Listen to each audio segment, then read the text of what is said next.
Hi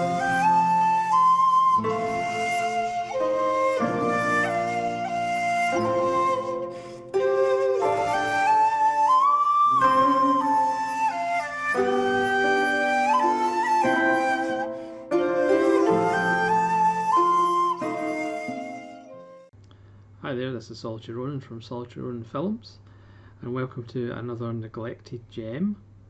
Today's neglected gem is from 2001, and it's Christophe Gans' Brotherhood of the Wolf.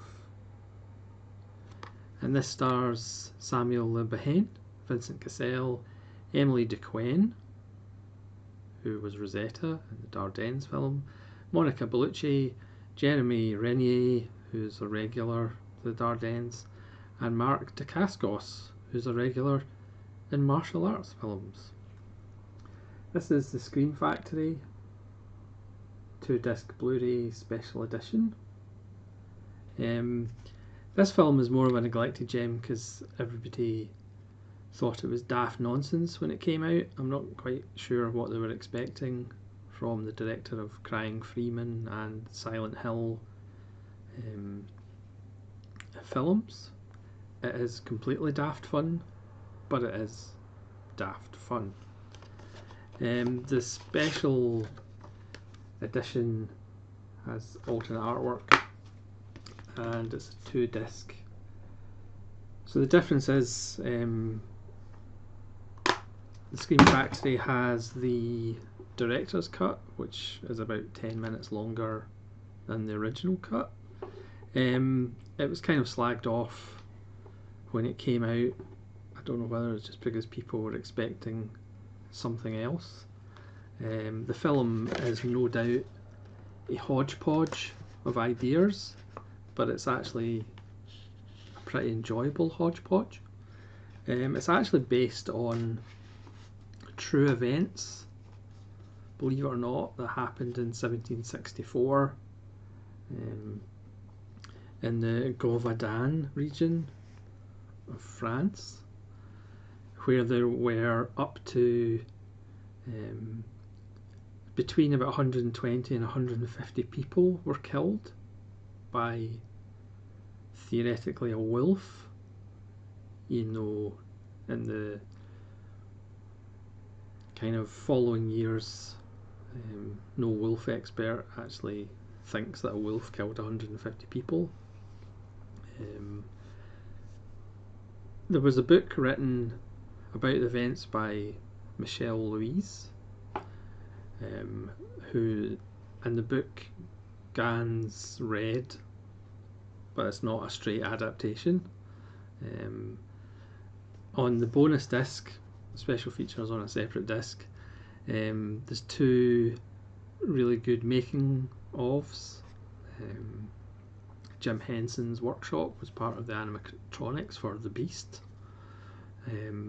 There's deleted scenes and introductions by the director Christophe Gans, and there's also a feature-length interview with Michelle Louise, who wrote the book, and kind of giving you background on the actual events. So as ridiculous as the film seems, part of it is at least based on truth or events that actually happened in 1764. Obviously there's lots of silliness that didn't actually happen, but it's nice to know it's at least based on some truth. So over a 3-year period, all these people, usually poor people, are being savaged by this wolf, even though people are believing that it's more than a wolf. It has some supernatural, demonic aspect to it. So there comes through this region Samuel Le Behane, who's a kind of adventurer, naturalist, and he has an Iroquois sidekick played by Mark Dacascos, I always forget how to pronounce his name, called Manny with an I as opposed to Manny, and he rescued Libby Haynes' character during the war in America, while the rest of his troop brutalised and wiped out Manny's tribe, but they needed an interpreter, and that's why he palled up with Manny, and he's his Tonto to his Lone Ranger essentially. But Manny is also very good at martial arts, so there's lots of martial arts thrown in, and lots of people getting their French butts kicked. And he is undertaken to find this beast and stop it killing. There's also an army regiment who are causing other problems, but their job is to set traps. The soldiers are dressing up as women to try and lure the beast. We witness at the start of the film a victim being killed by the beast, and it's almost a rip-off of the opening scene of Jaws, but it's on dry land involving a rock. I mean, Gans has lots of influences, and he's kind of inspired by lots of films, and that's probably why, you know, this film again is a bit of a hodgepodge. There's a lot going on. You could say it's perhaps weighed down by its own ideas, but it is a lot of fun, and now it's full length at 2.5 hours. It doesn't seem as rushed as perhaps the theatrical cut seemed. So he's introduced to these characters, including Jeremy Renier's character, who's a younger kind of lord who is the old man at the start of the film, who's narrating the film and the events just before he's going to be killed by the French Revolution. And we're introduced to characters from the church and characters of the family, including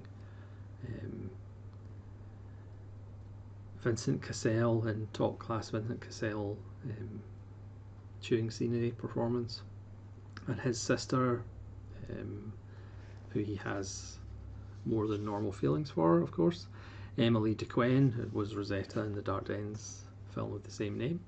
It must be a kind of different atmosphere for the two Dardenne regulars to appear in the Brotherhood of the Wolf. That's a bit of a different film. And the pressures of, you know, trying to clean this up for King Louis XV, because the king needs to be seen to sort out all these problems. And it's the almost changing of the guard from people being, you know, kowtowing to the church and maybe beginning to have their own ideas.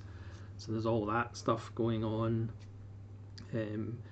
People continue to be killed as various plans go awry of capturing and killing the beast. I'm not going to go into too much of the plot as far as spoilers are concerned. People kind of aren't perhaps what they seem, not surprisingly. One of the Vincent Cassel's mother is played by Edith Scope, who's a regular in Georges Franjou. She was in Les Yeux Sans Visage, a film about masks, which is fairly appropriate. And Monica Bellucci turns up. She first appears in a brothel that the men go to, but again, she's not as she seems. She has tremendous outfits. I mean, the whole film, especially on Blu-ray, there is a Region B German Blu-ray, I believe, as well, that you can pick up, but the Blu-ray looks absolutely gorgeous. It is shot beautifully on widescreen. If you can see it on a big screen, it really stands up. And again, with a longer running time, it does feel that it's not as, I mean, there's still perhaps too many things going on, but it doesn't feel as though they're crushed together the way on first viewing in the theatrical version they might appear. It is a whole lot of fun. You know, things don't necessarily happen the way you might think, even though some things probably will, depending on casting choices. But it's an interesting, fun, daft little film, which again has the kind of